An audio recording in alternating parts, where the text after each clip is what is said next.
Bonjour mes élèves de deuxième année bac option français. Alors on se retrouve dans cette vidéo pour faire la suite de la correction de notre devoir surveillé numéro 1 de deuxième semestre. Alors on va faire la correction de l'exercice 2 de ce devoir-là. Alors on va commencer par la première partie, c'est la modulation.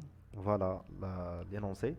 Alors on s'intéresse à moduler en amplitude une tension sinusoïdale S de T.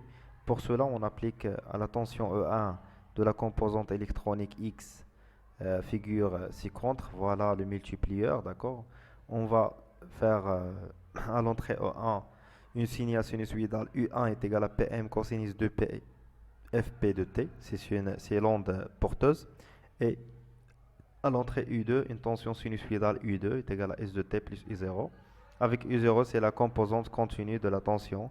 Et S de T est égal à SM cosinus de PFS T, la tension de l'onde qu'on désire transmettre. C'est l'information, d'accord? On visualise sur l'écran d'un oscilloscope la tension de sortie US est égale à KU1 fois U2. Voilà, celui-là, c'est la tension US de T en fonction du temps. Ça marche?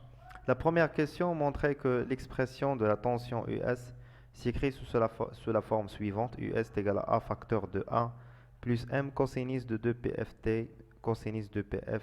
Préciser la constante A et la constante M. Deuxième question, relever les valeurs de la fréquence de la porteuse, la fréquence de l'information Umax et Umin. Troisième question, calculer M, le taux de modulation, conclure. Et la quatrième question, montrer que l'expression du facteur multiplicateur K de la composante X et K est égal à Umax plus Umin sur 2 U0 PM. Les données, on a la sensibilité verticale et la sensibilité horizontale. Alors on commence par la question numéro 1. Montrer que l'expression de la tension US s'écrit sous cette forme. Alors on a US de T est égal à la constante K fois U1 fois U2. Alors K fois U1 c'est PM cosinus 2pi FP de T fois U2 c'est S de T c'est SM cosinus 2pi Fs de T plus U0. Alors on va factoriser par U0. Alors c'est K PM U0, facteur U0 c'est 1 plus SM sur S0 cosinus 2P Fs de T fois cosinus 2Pi Fp de T. Voilà, on pose ce produit-là est égal à la constante A, 1 plus ce rapport M cosinus de PFS de T cosinus de pi Fp de T. Par identification, on trouve que A est égal à K PM U0, IM, le taux de modulation, est égal à SM sur U0. Voilà, on a trouvé la forme demandée dans la question et on a déterminé les deux constantes. Deuxième question, les valeurs de Fp, Fs et Um et Umin. Alors on commence par Fp. Alors Ts est égal X fois la sensibilité horizontale. Alors la sensibilité horizontale c'est 0,03 millisecondes par division. Combien de divisions on a? On a la première division, deuxième, troisième, quatrième et cinquième. 5 divisions dans la période de l'information. Alors si 5 fois 0,3, on trouve Ts est égal à 1,5 millisecondes. Pour trouver la fréquence Fs, c'est l'opposé de la période Ts. Alors Fs est égal à 1 sur 1,5 fois 10 à la puissance moins 3. D'accord? Pour passer de millisiemens vers millisecondes vers secondes. Alors la fréquence Fs est égale à 666,6 Hz.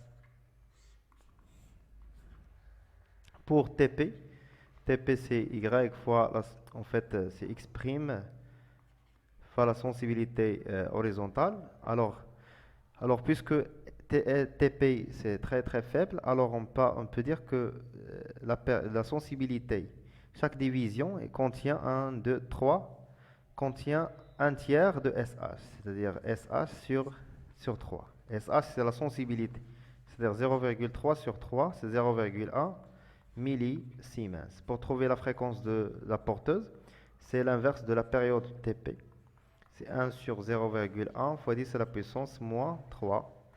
On trouve Fp est égal, c'est 10 000 Hertz, ou bien 10 kHz.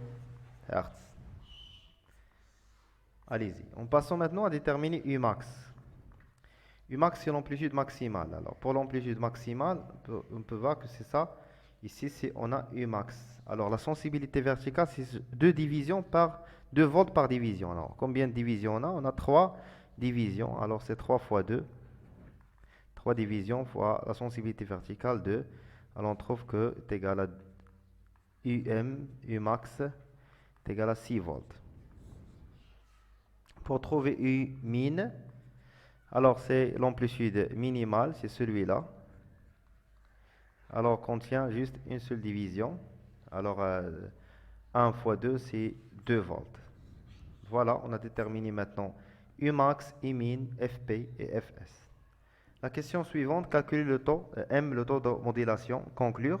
Alors, le taux de modulation M, on a déjà calculé Umax et Umin. Alors, c'est Umax moins Umin sur Umax plus Umin. D'accord? Alors, M, on a trouvé Umax c'est 6 et Umin c'est 2. Alors, on trouve c'est 1 demi. Alors, M est égal à 0,5. On peut remarquer que M inférieur à 1 et la fréquence de la porteuse est très supérieure devant la fréquence de l'information. Donc, on a une bonne modulation. C'est ça la conclusion.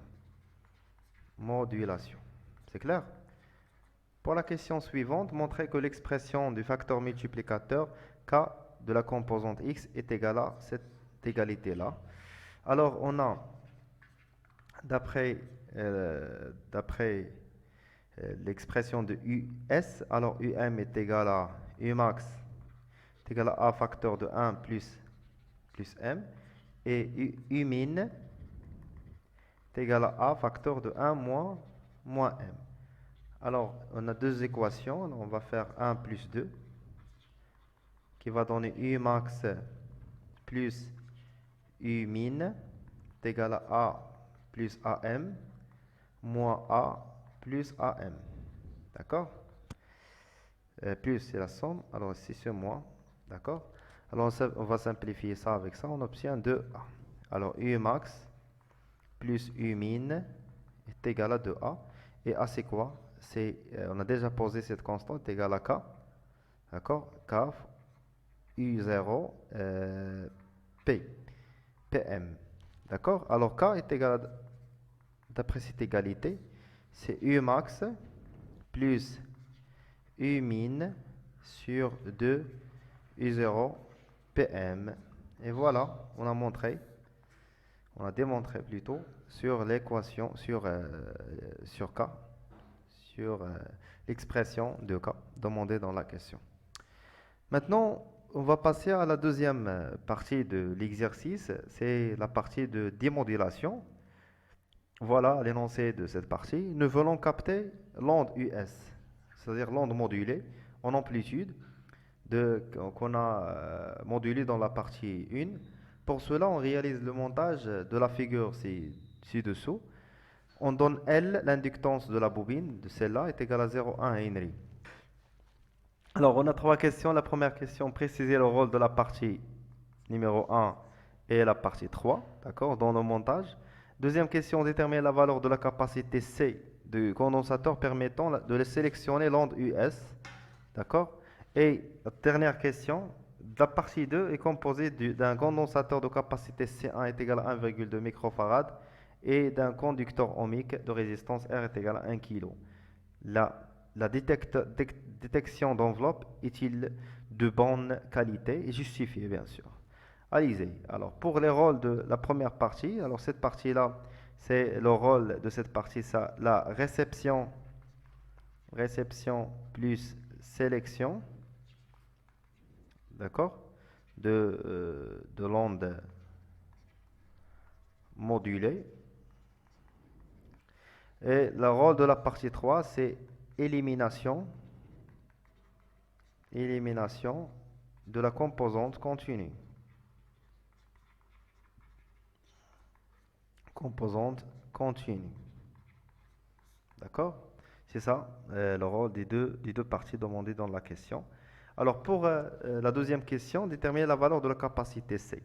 Alors pour sélectionner l'onde, il faut que la fréquence de la porteuse, ou bien la fréquence de circuit F0 est égale à la fréquence de la porteuse, est égale à 1 sur 2pi racine LC. D'accord? Alors la fréquence de la porteuse, on a déjà déterminé la fréquence de la porteuse, c'est 10 kHz. Et on a L est égal à 0,1, on va déterminer C. Alors pour faire ça, on va faire le tout au carré, LC. Après C est égal à 1 sur 4pi carré, L fp au carré. On va faire l'application numérique, c'est 4pi carré fois 0,1 fois 10 000, c'est 10 à la puissance 10 fois 10 à la puissance 3 au carré. On trouve que C est égal à 4,5. D'accord? Alors, on trouve à peu près, c'est, non pas 4,5, c'est 10